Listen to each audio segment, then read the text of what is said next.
I retired by the time I was 37 years old, but I felt at my lowest in terms of confidence. At that time, how much are you getting paid when you quit? $700,000. People think you're crazy for a long time. I don't want to live a life where I'm phoning it in and doing a job, finding that I hate my life. You can always make more money. You really can't make more time for yourself. I had some friends during COVID die, and it started to really put perspective on life a little bit, and that, like, you know, maybe we may not all have forever. Do I want to be spending it in front of a screen? And it didn't feel like living to me. This is Gavin. A few years ago, he was one of Netflix's key employees, running the entire post-production team for Netflix Asia, headquartered in Singapore, getting put up in massive Airbnbs, getting everything he wanted in life for free, and getting paid handsomely for it. Today, Gavin lives out of his backpack. With just his laptop, he is any ordinary guy, and he made this change at a huge time, in his mid-30s. Today we meet Gavin in India, his next stop, to talk about why he did what he did, and to find out the lessons about life he has learned since taking that risk. I'll start it off by saying probably the biggest moment, just from when we've met, about me knowing your story and everything, is when you quit your Netflix job. I'd love to know what happened before that. How did you get to that point? Yeah, so I guess, I mean, it started early on. I decided not to go to college. I was kind of like homeschooled throughout most of my life. So I spent about 3 years in total in school. I had made movies all the time when I was growing up, and just kind of felt like it was a natural fit for me to go try my hand and see if I could get into that industry. And so I was living in Northern California, where I was born and raised, and ended up moving down to LA when I was 17. Got a job, was able to get a job through my brother, who was working with someone at the time. His boss's girlfriend was looking for an assistant on a show, and that's kind of how I got in. I was a post-production assistant on actually a remake of Dune as a miniseries, and I was able to learn and grow on the job. I kind of worked my way up through that side of things, which, you know, ultimately led me into being a post-production producer, kind of overseeing edits and the sort of creative and of post-production on shows like, I did Nip Tuck and Suits, Covert Affairs, and that sort of led me into another thing. I met a person who was starting a company out of Canada. I ended up kind of helping him to start their company. We went from a small little company to me deciding to, like, hey, maybe we can do this together, and he was like, that'd be amazing. And so we ended up I ended up in a company where we got bought fairly quickly by private equity. It was a post-production services company. We ended up acquiring or merging with 7 other companies in 2 years. So it was really where I got my that's when your name went out. And yeah, I mean, it started to get really acquire a lot of business knowledge. Like, I think, you know, in the producing side of things, you get a certain business knowledge, but it's very specific to the type of work you're doing. And it's not necessarily like, how do you run a business? How do you manage a P&L? How do you understand how to, there's a lot of challenges that you go through as a sort of business owner or someone leading a business that you just don't really face in the sort of production world, where it's like you're getting paid to build a team just to build that team, and there's no thought about like the profit of it. It's like, just make it good. Yeah. And so I spent about 5 years doing that. We grew from a company of like maybe 12 people when I started to being a company of about 550 people in 5 years. That's crazy. And yeah, that's crazy. Yeah. How old were you at that time? This is like after how many years of working? That was, I guess, I think I was maybe, I think. So yeah, I think I started that when I was about 28 years old. Okay. Yeah. And so that took me until I was about 33 or so, something like that. So yeah. And then what happened there? So I decided to kind of leave the business at a certain point. We ultimately ended up selling that business, which was kind of the direction of the private equity fund that originally acquired us. And They acquired you so that they could grow the business out and then sell it? Exactly. That was kind of their model. So were you okay with that? Yeah, I mean, I think we knew what we were getting into, sort of, right? I think, not as much as they knew, I guess. Yeah. I mean, it's not to say that there was anything disingenuous about it. It was really a challenge of trying to maintain the sort of soul of the company and the culture of the company, which was one of our strong points in the company. We were really very client friendly. All of the people that we had were kind of younger and really hungry for opportunity, and the growth of the company created that for them. And so I think, as you start to get into a mode of where you're buying companies for growth as opposed to or merging with companies for growth as opposed to that natural organic thing, like opportunities change within the company, and the focus of people's attention starts to change, where... Like more money driven? Yeah, I mean, more, like the management team, and myself included, you start to get your focus on the company is like, how do we create value in the company to sell it, is a different thing than creating value for your clients and building the company based on just wanting to continue to do great work and things. It's a different focus. And so, can I ask how? Like, what, you have an example of what you started to do and stopped doing? Yeah, I mean, I think part of it is, so a lot of the people that were really great at a certain area of the business started to focus on different parts of the business. So, as an example, like when you're becoming a larger sort of sellable company, you want to focus on ensuring that you have like clean and good reporting, right? And things that are just like that make a real clear business case as to why someone should acquire you.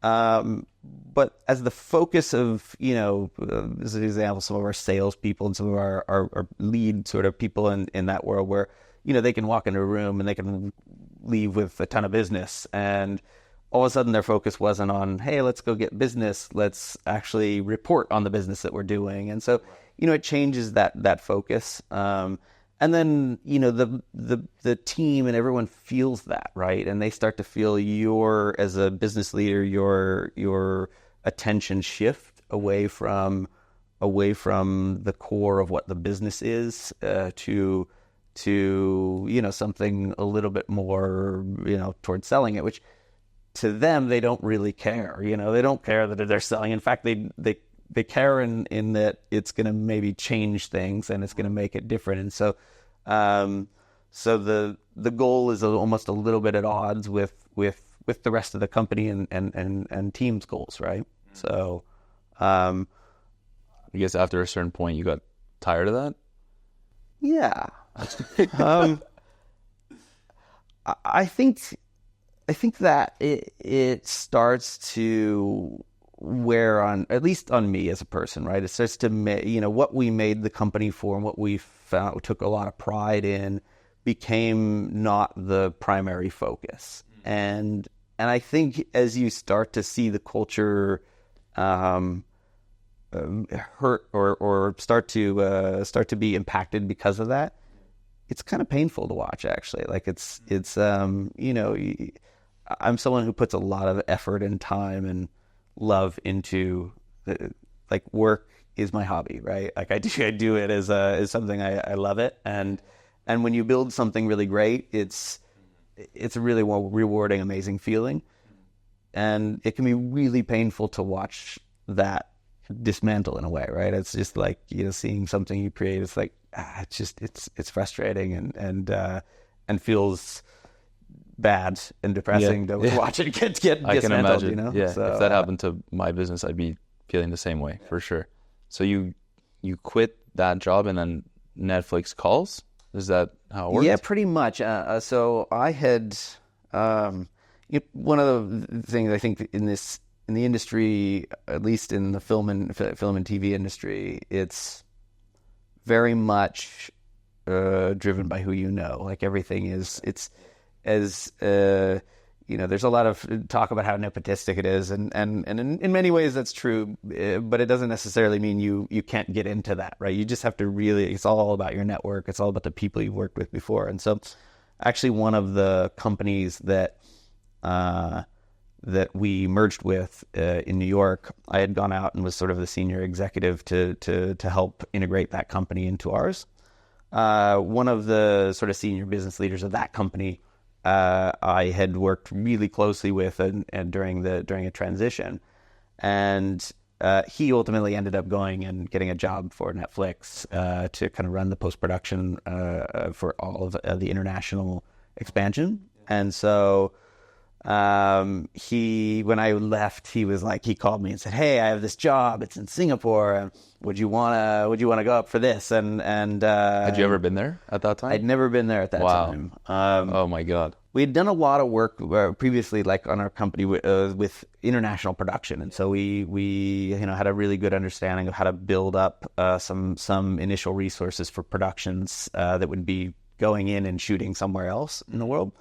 And so I had some understanding of like what it was like, what production was like in other places, but and I had traveled to Asia a lot, but never to Singapore. And so he thought, why not call Gavin? Yeah. And you said, yeah, obviously. Yeah, I mean, it was quite a process to get the job. I mean, I think he was obviously a big champion of me, and it wouldn't have happened if he didn't feel strongly that I was the right candidate. But yeah, it's like I think I did 12 or 14 interviews or something for the job over the course of a couple of months. And did you want that job? Like, I'm curious. You had just kind of left your baby at that point, right? Yeah. Did you want that job? That's a lot of interviews to go through. Yeah. I mean, I thought it was certainly an interesting opportunity. When I had left with no real intention of what I was going to do. Right, I just thought I need to clear my head a bit. I need to I thought at the time I really wanted to stay. I was living in New York. I thought I wanted to stay in New York. Yeah. Is it rat racy, like that industry? And my background is banking, so the super rat race. Is it the same kind of vibe? I don't know. I mean, I don't know how to answer that exactly. Like, in some ways, yes, yeah. But I think the creative side of it, I think on the productions, it's less like that. It's very much, you build something and then you shut it down, and you build something and you shut it down, and it's kind of, is that passion driven? That act? It can be. It could be, yeah. I mean, I think in the right cases, sometimes it is, sometimes it's not. I think, I love when you get on a show that you felt like, it starts with kind of the writing, right? You get a script and you're like, wow, this is great, and when you feel that, you feel there's a difference in everyone's mindset on the whole thing, right? They love, they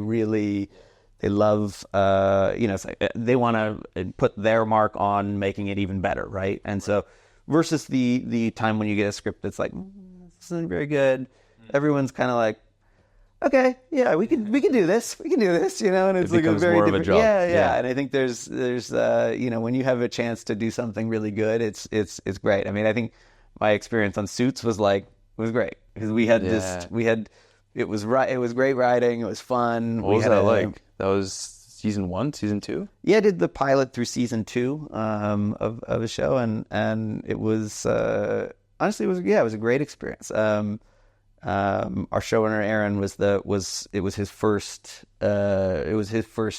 show that he was show running, and I think him approaching it he was very collaborative with everybody, right? He was really willing to listen and understand what where he could try to make things better, and not only as a process but also as creatively how we can sort of elevate things, and it started from a really good base, right? And so everyone was just really passionate about working on it, and I think went together to make something really good. And so yeah, I thought it was it was a lot of fun to work on. That's amazing. So you go through 12 to 14 rounds of interviews, you get the job, Yeah. and then they send you out to Singapore. What is that like?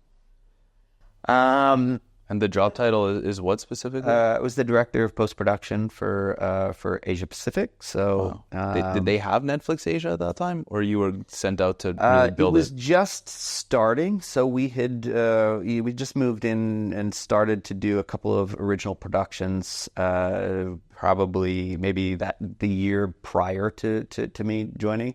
But it was like maybe we had 2 or 3 productions going when I started. Yeah. And then it was quickly like we have to go in and build it as quickly as possible, right? So, the interviews itself were it's just it was sort of a different experience for me coming from a little bit more of, at least the last times I was interviewing had been, I don't know how many years prior. Yeah. When you're in freelance world on productions, you interview a lot because you're just always like constantly looking for a new job. But the types of interviews and things is quite different, right? This is very, I think maybe new modern corporate type of interviews, right? You get a lot of you get thrown for a lot of questions that you're like, oh, I don't know. Do you have an example? Like one, do you remember one? I think they're very situational based. Like, okay, what was a time that you, what was a time that you had to make some very difficult decision regarding letting someone go, and why did you do that, and how did you tell them about this, right? Yeah. All things that I think were things I could answer, but it's like, I think it's a tough one. Yeah, I think the point of those interviews, and I kind of learned a lot about doing them as well when I was at Netflix, but were very much focused on trying to see how you respond under pressure and how you deal with difficult situations, and then how you can respond to those in a quick manner. Like, how do you frame your thoughts in a way that's that's cohesive and right. And I'm not always the most eloquent speaker. I'm like so like my thoughts I kind of make thoughts while I'm talking, and so it's you still got it. You still got the job. I still got the job. Yeah, exactly. So you go out to Singapore. What's that like? It was interesting. In Singapore, I thought when I first went, I had about, I think about 48 hours maybe there in total. I had one day after the interviews to kind of just like explore around, and then I was sent home. And so, it was, at first I thought, I don't know if I like it very much. And it was really, I think I was staying in the business district of Singapore, and I thought it seemed a little cold and not that, not that interesting of a place. Yeah, it seems like made up and fabricated. Yeah. And so that was really almost the extent of what I saw when I went. And when I went back, I thought, I don't know if I love the place. But I got offered the job, and so I was like called pretty quickly after. I was like, okay, we're going to offer you the job, and the money was good. I mean, Netflix is really good about paying top of market, and so it was. Can I ask how much that was? I guess. It was about $500,000 a year. So. With stock options and all sorts of things, right? There's a lot of things, perks and things that go along with that as well. How much do you think the money was a factor in your decision to say yeah? Because I guess at that time you're not even sure if you want to be in Singapore, right? Like you didn't even know. Yeah, I think it was. I mean, it was a factor. Certainly, it was helpful in making the decision. Like, oh yes, it is a really great opportunity. But I think through the whole process, I decided that it sounds like a really cool opportunity. Yeah, I mean, I agree. To get to build out a whole team throughout Asia to get to help build out a studio slate from the scratch. There's really, I think there's few opportunities that anyone has ever had to do that, right? And so, you get paid for it, and you get paid for it, and you get to do it. I mean, one of the things about like doing a small business is like you're so limited on like the on what you can actually spend on doing it. Your resources are very limited, so you're always trying to figure out how to how to sort of So what's that like? It's basically you have unlimited budget, so to speak. I mean, not actually unlimited, but like you have a huge budget to be able to do anything that you want, essentially. Yeah, I mean, at the time especially, it was it may be slightly different there now, just because I think they hit a different stage of the business. But I think at that point, it was obviously incredibly well funded. The opportunities are really immense for the company. If you can grow throughout Asia, like that was a massive opportunity for them. And so we had I mean, certainly there was never really if it made business sense, there was never a point where we didn't have the money to do it. It was very much it was incredibly well funded, and so the opportunity to do that is for a company like Netflix was quite cool to be. It's like, oh, great. We never had anyone say no to us in terms of like that we approached to do the job that we wanted. So we had access to like the talent that you want, and like you could basically go up to anybody and be like, we will pay you this much. Come make this happen. Yeah, I mean within some reason, if I wanted to go hire someone that was already making some crazy amount of money then maybe there would have been some, but for in my world, especially throughout Asia, it was there was the industry has been kind of underfunded for a long time, and so that's a broad statement, but underfunded in many of the countries that we were operating in, and so it allowed us the ability to go in, and it was like free pickings almost. Yeah, we offered a lot more than others were able to offer, and I think what we were doing was quite exciting, and so the opportunity itself was really interesting to people, and so what does that look like for you in your life? Like, you're based in Singapore, but you're traveling around Asia basically on these like expeditions to meet people, build connections, grow out the business. Yeah, I mean, I was very fortunate to have a team of help people like recruiters and people to help like really scour for talent, because there's a challenge of, okay, who speaks English, who is the best person for the job, who is so you kind of always have to orient around that. We got a little more free with people that didn't speak 100% fluent business English at a certain point. Mm-hmm. But your business leaders and the people that like you need them to be able to interact with the company, because that's how they there's a huge amount of learning that happens for everybody when you enter a company like that. It's like there's just there's just immense amounts of institutional knowledge that you're able to get from people that are and so it's extremely helpful for anyone doing their job, and so you want them to be able to interact with the company, and so it's really it was really for me I had a lot of help and support, but it was very much I would be doing 3, 4, or 5 interviews a day for the first probably 3 years I was there almost. Is this traveling around though? Like, are you flying out? Are you going to different places? Or are you based in Singapore? No, I had an apartment in Singapore. I was there probably maybe 5 to 6 months of the year. Okay. And if I looked at in total, I was at the beginning of it, I was just on a constant trip. So we had offices in obviously in Singapore, but in Korea and Japan, India, and those were kind of the main offices. And then we ended up opening ones in Thailand, in Indonesia, and Australia as well. What's that life like? I mean, at that time.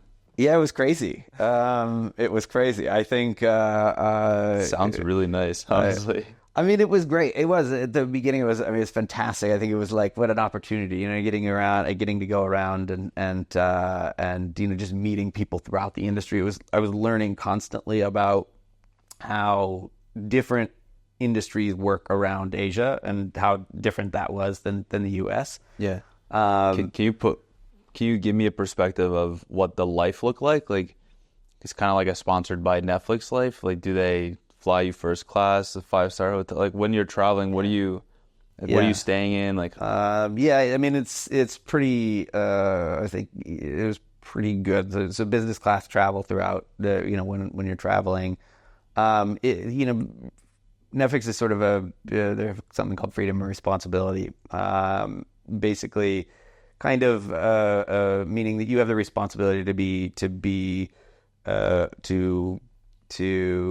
do what's right for the business, but you have the freedom to make the choice of what is right for the business, right? And of course, there's a lot of information that you have to sort of understand where the opportunities are, and then also the value of your time and versus kind of what you're doing and spending that time on. So you do get to kind of book wherever you want to go and however you want to travel there, and so a lot of that is you can stay at nice hotels, you can stay at travel in business, and it's amazing. Yeah. I mean, in terms of that, I have a lot of airline miles. Let's say. Yeah. So, you're in gold elite right now. Exactly. So, I don't know if we can cut this part if you don't want to, but it is one thing that I am curious about talking about because I think it paints a picture very well. Yeah. The time we first met, you were talking to me about those moments leading up to when you quit, what the living situations you had. You had like the nice Airbnbs, the big parties, you met all these different people. Can you talk a bit about that lifestyle that you were leading? Because I think it's pretty different from the one you lead now. Maybe not that different, but I don't know. Different style. Yeah. I mean, I think in any case, when you are making money or making a good amount of money, I didn't have a lot of time, let's say, in my personal life. So my life was mostly work. When you can find yourself quickly like spending that money, finding ways to spend on different things, right? Right. So. Yeah, I mean, it's sort of. You're talking about nice restaurants and stuff. Like that, of course, yeah, nice restaurant. I mean, I love food. I do love a nice luxury and things like that when I can, and it was definitely a place where while you're making that kind of money, you have the ability to spend on that. Yeah. I think there's a word where it's nice to have that stuff, but I think you tend to spend more on if you have less time, you tend to spend more on the time that you have because you're like, I want to get the most out of it. Yeah. Versus when you have a little more time, you're like that stuff that becomes a little less important maybe. So what are you spending that on? The money or the time? I don't. Both, I guess. I mean, it's nice vacations, nice food, drinks, and I think that's sort of my things, my vices, probably, I guess. For sure. So I want to ask you about that moment when you decided to quit, because it seems like life is going super well for you at that time, but I'm sure there's another side to it. I want to do it with a beer, though. Okay. Can we get a beer? Yeah. Okay. Let's do it. Awesome. I have listened to more than 1,000 hours of life advice from older people, and I have learned tons of lessons, like not to have any regrets, to travel more, and to stop caring about what others think. And while all of that is nice to hear, how can you transform your life from not bad to great so that you don't wake up one day and wonder, what if? Our goal-setting journal is a fully guided journal based entirely off the more than 1,250 interviews we've conducted with people who are older and wiser and more successful. This goal-setting journal will walk you step by step through self-reflection, goal setting, and goal tracking to figure your life out, to turn your dreams into goals, and then turn those goals into your reality. I've been building, using, and refining this journal for over 5 years, and it has helped thousands of members in our community take their life to the next level. For a short time, you will also get a 30-day money-back guarantee and over $500 of exclusive bonuses by clicking the link below and grabbing a copy while the offer still lasts. So there is literally zero harm in trying. How do you decide to quit your job? Life seems to be pretty good at that point. Yeah, I mean, it was. I think that there's in any sort of job like that, when you're building something, there's a specific time or a specific kind of purpose you went to do it, right? I mean, you go in to build something that is like in a foreign location, a foreign place. Like, really, they don't want the expat there forever, right? They want someone to come in and build out something that works, and people ultimately, you have to have succession plan and help others sort of take over for you that are actually from the local market that understand locally what's going on. They thought of you as temporary? Yeah, I think in any case of, like, you know, someone going in to build something and they're, you know, sending you in to build something. Yeah, I think it's in some ways it's temporary, but in other ways, like, you know, things start to change at a certain point when you have you know, the balance of power and the sort of political things start to come into play, and you know, it becomes a different phase of it. I love to grow something. I love like actually growing a company or growing a team and building stuff. And I'm less interested in the part where you run it and everyone jockeys for power and tries to, you know, have the political stuff. So it wasn't the same when you quit as it was when you started, obviously. Yeah, no, and I think that's I think that's normal, right? Like it happens in every company. You know, those phases are different. When everyone's building something, there's this really amazing community that gets formed around that. Yeah. And when it's like, oh, now we have to figure out how to cut some things, we have to figure out, it starts to get a little bit different, right? The feeling gets different. Very corporate, I guess. A little bit more corporate, and I think that's people, like, it's to be expected, right? It has to happen, right? At some point, you can't be building forever. It can't be something that, and so yeah, it starts to shift. There's little less opportunities for everyone as the growth starts to slow a little bit, and just change, right? The focus of it changes. It's not like hire 100 new people and, you know, every really quickly. It's like, okay, we have to start really thinking about where we spend our money and how do we find profitability, and, you know, all those things are they're necessary things, necessary evils to be had, right? So, sure. Yeah. So you're getting put up in 5-star hotels. Yep. You're living the lavish life. Yep. You got all the luxury going. You're building out Netflix Asia. You're probably working on Squid Games and like all these tons of episodes. I want Love Is Blind. Like, I'm not directly, but yeah.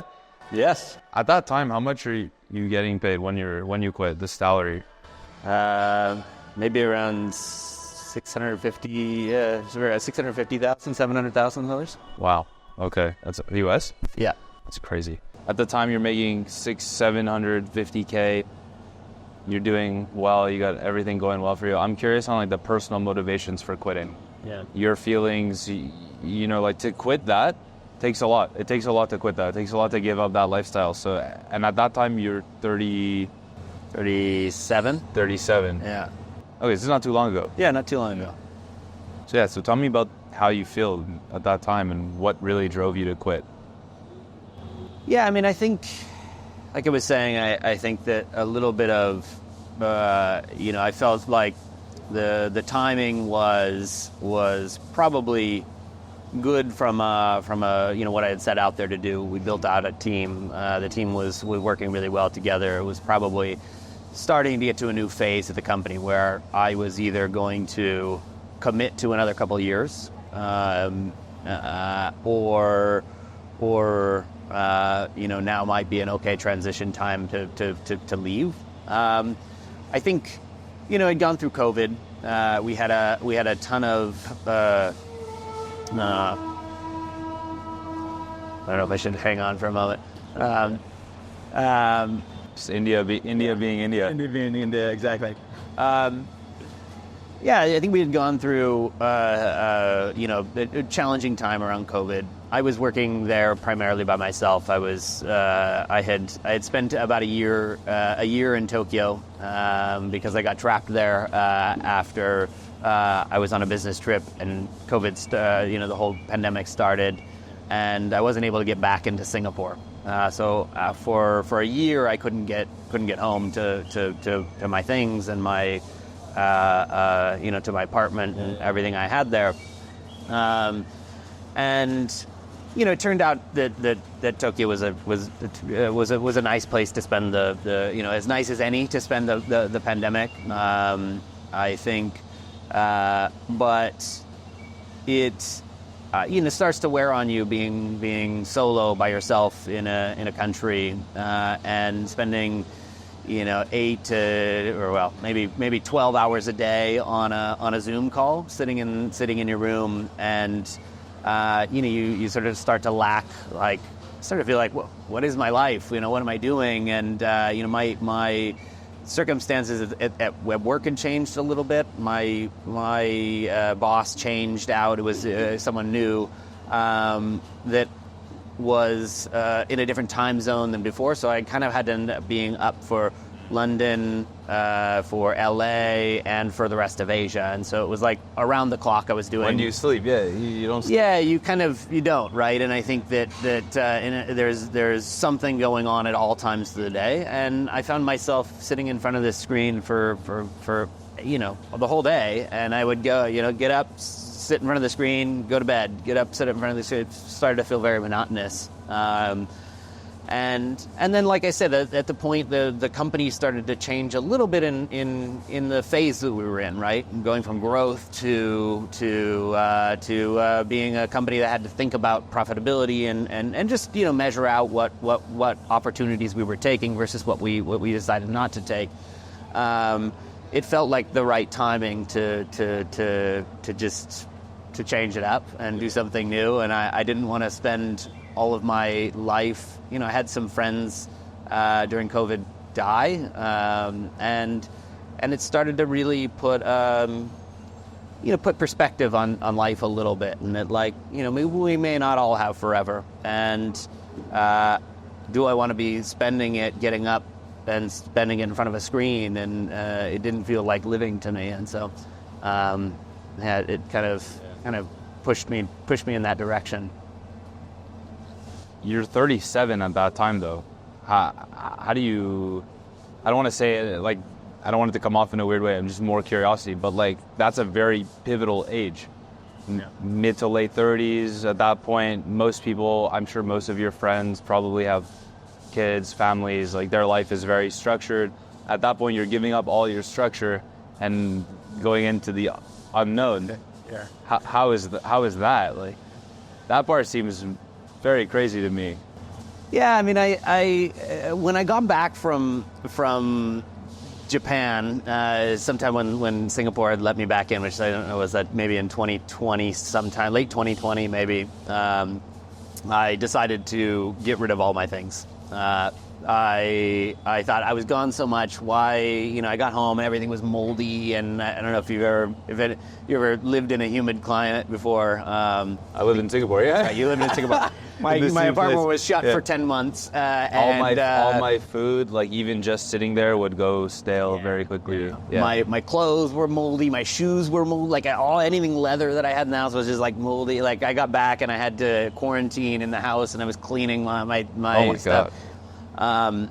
And I started to think about, like, when I was there in Japan, I was thinking, like, oh, what are my stuff doing? What is my, and I kept thinking about my stuff as the, like, limiter of my life, right? And so I decided I'll just get rid of it all. I was traveling so much anyway, and why did I need to have a permanent place? And so I had gotten rid of all my things probably about almost a year before I ended up leaving, or a little over a year before I left the company. And so This is probably the second time I've done that, actually, is get rid of everything and sort of up and move. And so... well, the first was before the job, right? Yeah, the first was before the job. I did that sort of in New York. I had moved out there and gotten rid of a bunch of my things. And so I really... it's not something I'm unaccustomed to. I think I like the freedom of not having to think about my things as a means to make my decision. Like, that shouldn't really, my stuff shouldn't be the framework for how I make a decision in life. Which I know it is for many people. Like, what do I do with all my things, or what do I do with? But it feels like the tail wagging the dog, right? Yeah. So you live out of a suitcase now. Yeah. I have 2 suitcases. So I have one small one and a sort of one a little larger. And every time I get something new, I have to get rid of something else. So Everything's got to fit within that space. Everything has to fit within that space. What did quitting your job teach you about the corporate world, about relationships with money, rat race? A lot of people who would have been in your position probably wouldn't have wanted to give up that much money, that much security. It seems like a very sexy lifestyle to promote. I'm sure, like, especially in Singapore, a very money-focused society, I'm sure, you're being respected quite well. Yeah, looking back on it, what is your attitude towards all of that? Yeah. I mean, it's nice, honestly. I mean, the feeling of having that stuff is nice. But it comes at a cost. I think maybe if you can figure out how to get all of that without the sort of cost of all of your time, that's kind of nice. What's the cost for you? I think you were saying earlier to us, you didn't want to be the used to guy. Can you explain that? Yes, I mean, that comes sort of a little bit after leaving, right? And a lot of my self-worth and things that I learned this when I left. I have very few hobbies. I was joking about drinking and eating being my hobby. He was sort of joking. He was kidding. But when you start to realize that when you have a lot of time, that can really become not just your hobby. It can become like just something you do on a daily basis, which is both not good for your mental health and for your waistline. And so I think I found that because of the fact that I don't really have a lot of other things, like I really do love my work. I love to like feeling good at something is really important in life. And so I think without that, you can really start to find yourself in a place where, after I left, I thought I had accomplished all these things, and on paper that seems really great. And I essentially retired by the time I was 37 years old. But I felt at my lowest in terms of confidence. And I think it's a lot of not having the thing that I felt the best at. I didn't have anymore, and I felt like I was. It's great at first. You're like, all this time, and I can do all these things, and it's amazing. And then, when people start to ask, "What do you do? What do you do?" Like, and that doesn't have to be a work question, but like, I could answer with, you can answer with your hobbies, you can answer with anything, but I didn't have anything to answer with. I started finding myself. Well, I used to be at Netflix. I was I was in post-production. I was a producer. And it was always answering with I used to do something. And I don't think at 37 I was ready to be the I used to do something person. I don't know that I'll ever be ready to be that person, right? And so I think learning, trying to relearn how to live at that point is it's challenging without that, right? Without feeling like you're good at something. Do you think looking back on everything, I mean, where you are today, you're happy about that? Yeah. But if you look back on everything before this point, like when you go from that point of low confidence to when you started your career and all the progression, you think at the end of the day you would have done it differently in terms of how you would have approached work and how you would have balanced things out? No, not really. I mean, I think it's part of the reason I am good at what I do is that I put a lot of effort and time into it, and a lot of my mental energy goes toward it. So maybe in some ways that can be, you know, when you're trying to figure out what balance is and what, I don't think of life in a, you know, this work-life balance really thing. Like I really think about it in like, are you happy and enjoying what you do, right? And I think it's part of my willingness and ability to say, when it's done for me, it's done. And so I don't have regrets of spending a lot of time and effort in the job because I enjoyed it while I was doing it. And then when you get to a point where you stop enjoying it or you feel less, it's not, you don't have the same passion for it, move on and do something else with your life, right? And so I think in my life I've been pretty good at that over the years, is like, you know, just making the choice when it's ready, even if it doesn't align with the perfect financial thing. Like, I try to do my best to save my money and manage my finances well, so that I have that ability to always walk away when it's not fulfilling the thing. I'm not going to be great at it when I'm not in it. And I'm also not gonna, I don't want to live a life where I'm, just phoning it in and doing a job, finding that I hate my life, right? Burning question after having heard that. A lot of people, and obviously this is the basis for Sprout, because I was like that back in the day when I worked at a bank. A lot of people find themselves stuck in life, stuck in a job. They don't want to work. They have the choice not to work in that job. I believe, like most people, obviously, if you have baseline level of security and capital, you have a choice. Most people are in that situation, a lot of people are in that situation working in jobs they don't care about and aren't fulfilled by, feel stuck.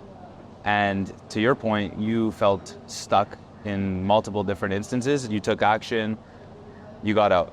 Most people don't. The money's too good, the security's too good. What about the other side? What would the other side look like? I don't want to fail. I don't want to look stupid. I don't want my friends to, make me feel bad or make me look worse. What is your take on that and your advice to people who are in that position? I think you have to create some security for yourself, and that looks different for different people, right? For me, a lot came down to a decision on actually trying to put myself in a place of financial security. That it meant different things at different times in my life. When I was starting out freelancing, you never know when you're going to be off work. You might work for 8 months of the year. You might work for 4 months of the year. You might work for 12 months of the year, right? And so if I saw people that were in that life and living paycheck to paycheck, and the amount of stress that they had when they wouldn't have work was immense, right? And I took a different approach to it, and thinking like, I'm going to try to do my best to live below my means at all times, right? So that I wasn't when I get paid a little bit more money or when I had a good year, I wouldn't immediately adjust all my expenses. If I had some savings and whatever, I wanted to go buy something, I'd buy it in cash. But it was always, I never wanted to have payments or things that made my life so stressful if I didn't have a good year. Yeah. And so I think I see people a lot of times that get themselves stuck. And there's a different moments in different lives where you have a bunch of things that come up and you have your reserves go down, right? It's inevitable. But I think if you can get yourself into a position spending below what your means, having a cushion, that's the ultimate freedom to be able to take the chances, even within a current job, is to be able to say, like, I'm going to tell the boss what I think. I'm going to tell which sometimes goes amazing and sometimes it backfires, but you got to be willing to take the risk of it backfiring. And if you're so stuck financially, you're not ever willing to take those risks. And so, on the plus side of it, you can end up in a place where you can leave the job. It's sort of the FU money thing. It's not really, that's not having so much money you buy Ferraris and Lamborghinis with. It's the having just enough to be able to say what you think, or to leave the job if you're not happy, and change your life if you're not happy. And I think having that freedom, again, looks different for a lot of people, but getting yourself into that place is hugely important. So I have one of my best friends at the time. He quit his job now, but for years pondered the thought of quitting his investment banking job. Just was unhappy, felt he had reached his point of learning and wanted to do better things, but he was being paid very well relative to what society said is good, And all the time he's like, I just want to quit my job and I want to travel. It is very similarly to like the journey you've been on. And I'm like, okay, so why don't you quit your job and travel? Like, you're making a lot of money. You have money in the bank. You're living with your parents. Your expenses are low. And he's like, well, I want to travel here for this long, and it's going to cost this much. It's going to cost me 50, 60 grand. I'm like, why is it going to cost you 50, 60 grand to travel for this long? Have you actually put the research in to understand how much it would cost to live a reasonably good life below your means, but finding yourself and being happy? I feel like, to your point, most people don't do the research on the other side. No. They just say, I'm stuck. I don't know what to do. I don't have enough money. Whatever excuse they can conjure up, and then they don't take the risk. Yeah. But I don't know if you find this true now that you've lived it, but living a good life or a happy life actually doesn't cost as much as you think.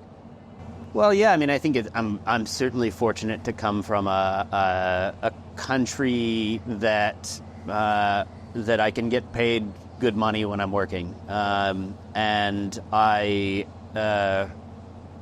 so the difference in costs between the U.S. and outside of the U.S. is actually quite significant, right? And so versus me living in an expensive city now, or versus me living in an expensive city before, Singapore, New York, or L.A., my life traveling, spending 2 to 3 months in different places as I want, is far cheaper than just living in any of those cities, right? And so, I think I probably live on $50,000 to $60,000 a year U.S. now. It's a lot less than when I was working at Netflix living in Singapore, and it's a lot less than my life in the U.S. For a long time, right? And I don't think it's, a significantly less quality of life. Now, that's a fortunate place for me to be in, to have that ability to live on that. Yeah. But I think it's in many cases, people think that my life is lavish and crazy and expensive. They go, wow, you're all over the place. How much is that? You must be like crazy rich. And like I said, by some standards I am, but by many, most people, when they hear that that's all I spend, they go, oh, it cost me $150,000 just to live in my city, right? And so it's a very different, it's very different. Can you paint that? Well, I'll ask this question first. We're talking about taking the leap.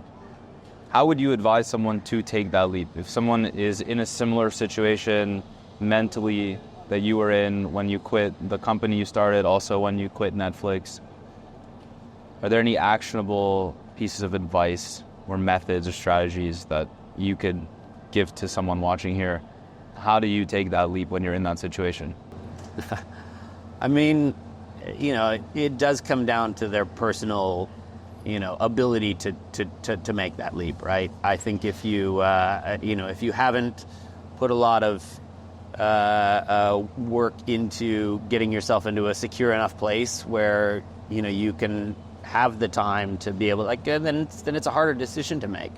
But I think it's prioritizing your time above anything else, right? And I really, you get to a point in life where the time value of things becomes more than your money value, than monetary, right? And so I can spend my time and I can trade that in exchange for money.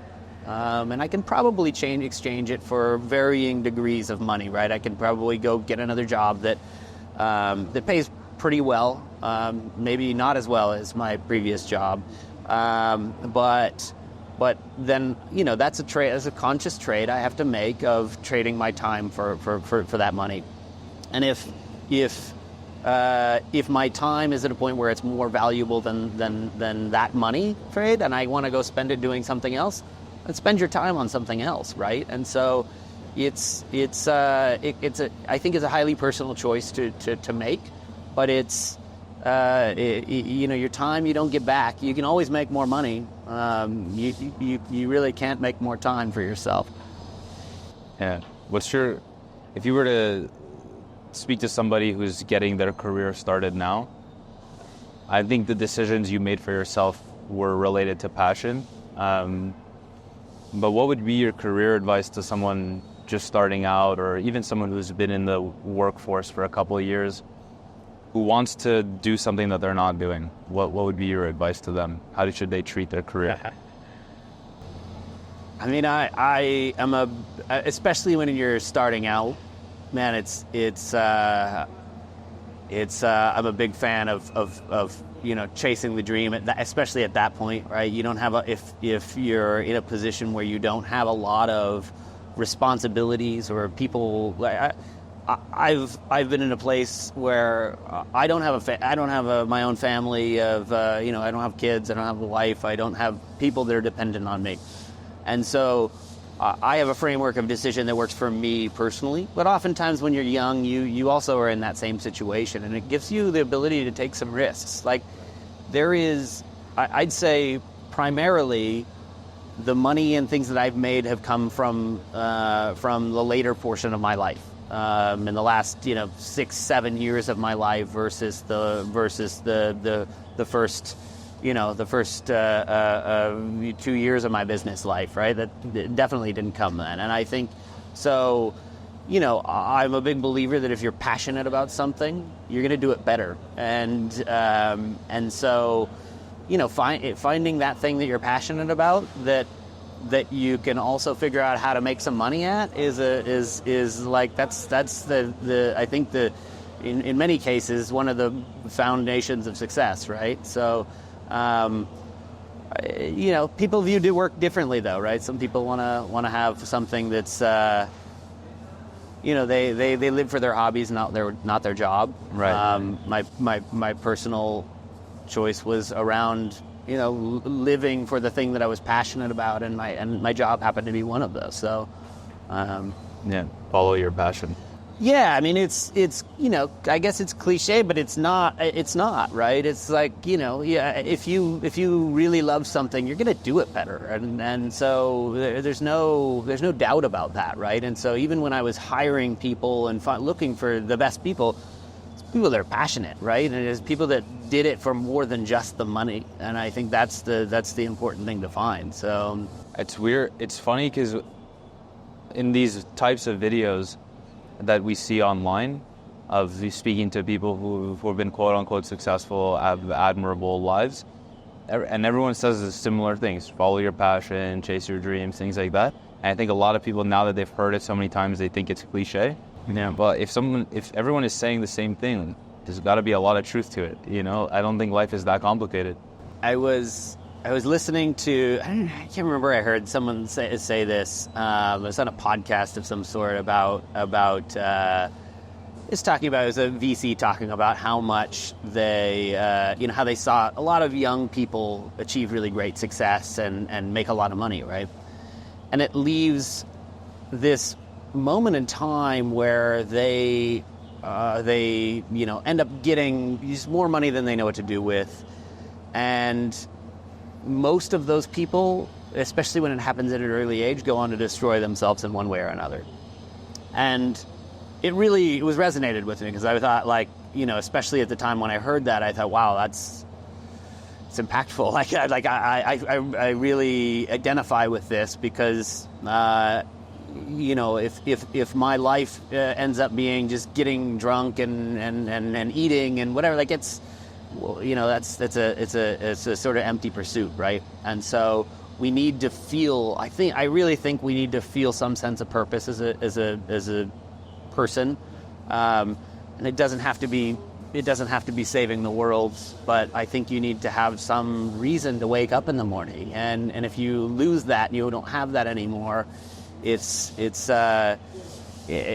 really can make you really depressed and sad, and so, like, the cliche of it's the journey and not the destination, right?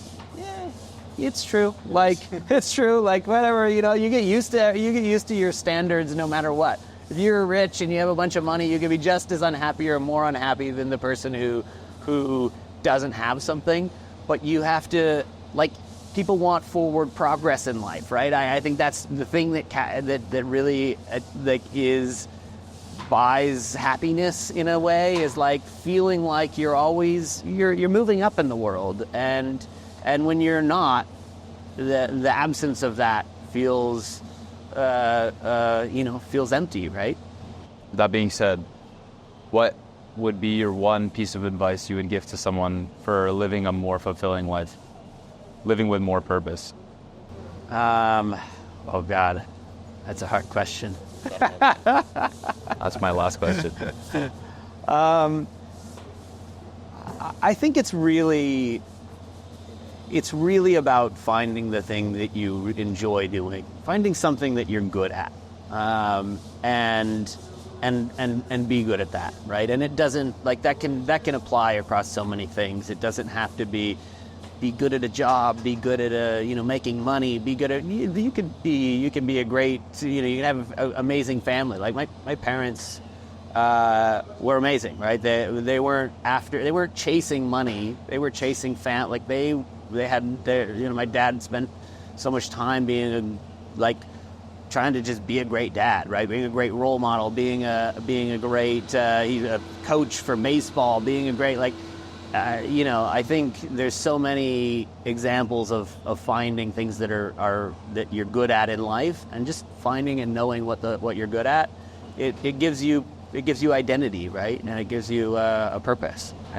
Guys, it's one thing to listen to the advice that you're hearing in this conversation, but are you taking action on it? We've created a free newsletter that shares the stories, life advice, and actionable strategies to live your most fulfilling life from over 1,257 older people twice a week, every week, for free. This newsletter is made for you if you are afraid of growing old and having regrets that you did not live the life that you should have, because you're going to learn decades and decades of real lessons and experiences from those who have been through life and are reflecting on what makes it great. Now, because you're listening to this episode, we are giving away $250 of free bonus self-reflection exercises and masterminds taught by over 1,000 different older, wiser, and successful people. You can join totally for free by clicking the link in our description or scanning the QR code that is on this screen to join today. Yeah, I'd love to know what the other side looks like. So taking the leap is one thing, getting into the mindset of being able to take that leap, that's one part of the challenge, but I think most people don't understand what that other side could look like, could feel like. So could you paint a picture for us of what your life now looks like, what it feels like? Yeah, I mean, I think I about a year and a half ago, I started a post-production company, a new company that was focused on digital creators. We worked together for a little bit, for those that don't know. Our company is called Creator Engine. We have, I think, there's a challenge in starting something new. The challenge of that, I had come from working on this really, really high profile type of projects and for a studio that was doing really amazing things, right? And you in many ways have to, when you decide to start doing something again, it means that you have to put your ego aside a little bit, right? And I'm going to have a company that we're funding ourselves, that's very small and bootstrapped. Mm-hmm. But yeah, like when you start something new and have to prove out a different model, you go and have these conversations inevitably with people, and they don't really fully understand it, right? And I think that's really... Your friends are like, you're going from Netflix to YouTuber? Yes. To Sprout? Yeah. I think that's the... I think it's... Yeah, it inevitably, it takes, some like I say, putting your ego aside a little bit, right? And deciding that, like, I'm going to go and I'm going to spend the time trying to figure out something new. And for me, like I say, I love the building process, and kind of what I learned about myself is that I realized, I love the building. I love the getting to learn and figure out how to be good at something, right? And so, I was able to find something that I feel like I know, but I still get to learn a lot. So we've kind of shifted also now into making our own content, producing our own documentary and unscripted series, and so we have a little better vision as we keep going. But it takes that time to figure out and learn something new. And people think you're crazy for a long time. They're like, why would you do such a thing? And sometimes that almost has an effect on yourself, and feeling like, maybe I am crazy. What am I doing? And how do you normalize that? It's just time, I guess. I think it's time. I think there's maybe you talk to probably other founders and things, and they'll say something similar. At some point, it starts to feel like maybe they are crazy, right? And then you sort of start to find your direction. Why did you think this was interesting in the first place? And you put it all together, and you start to go like, yeah, all right, I really understand why I'm doing this. And when you pick the career you have now, like, I know it's something that you're passionate about, but I'm going to just preface and say, one belief I have is I think society teaches us to build our lives around our career. So get the job. Like, when you're in university, get the job. Once you get the job, okay, you work like 40, 60 hours a week. Okay, you sleep 8 hours a night. The rest of the time, what do you do with your life? Do you work out? Do you join a yoga? Like, where do you live? What do you do? So the life is the last part. The way you've done it, I don't know if you've done it on purpose, but your life comes first, your method of living. You like to travel, you want to be minimalistic, you want to live outside, you want to live from your suitcases, and now your career supports that. It's a career that doesn't demand you to be somewhere at a specific time. Was that an intention? Yes, that was an intention. Going into this, that was definitely an intention, right? I knew I didn't want to move back to the U.S. I wanted to continue sort of being able to travel, spend a lot of time in different places, be able to, spend 2 to 3 months at a time in different places. And I want to spend my life, even if it's working life, with people I want to spend it with. And I'm really, again, I'm going to go back to being fortunate. I'm really grateful that I have 2 partners in my business now that didn't necessarily get to live the same life as I did, right? They are also a little bit more rooted to the office and are amazing at what they do. I trust them implicitly, and so we worked together at Netflix before, and so that bought me that freedom to be able to do that, and they are very much a part of that reason that I get to do this, right? But I think that there's really no one else I would want to spend my work life with, and I think that's really important, in going into anything new. But how do you decide on that career? Like, my question is more, and I did this too. When I quit my job, I decided I looked at all the things I hated about that. So for you, you're staring at a screen for 12 hours. For me, I was in one city I didn't want to be in. I wasn't facing a window. I couldn't go outside. Like, I couldn't take lunch breaks. I was sitting up facing a computer all day. And I'm like, 100% I don't want to live that life. I want to go for walks. I want to be able to travel. I want to hang out with who I want to hang out with. I want the people who I hang out with to have the same mindset as me.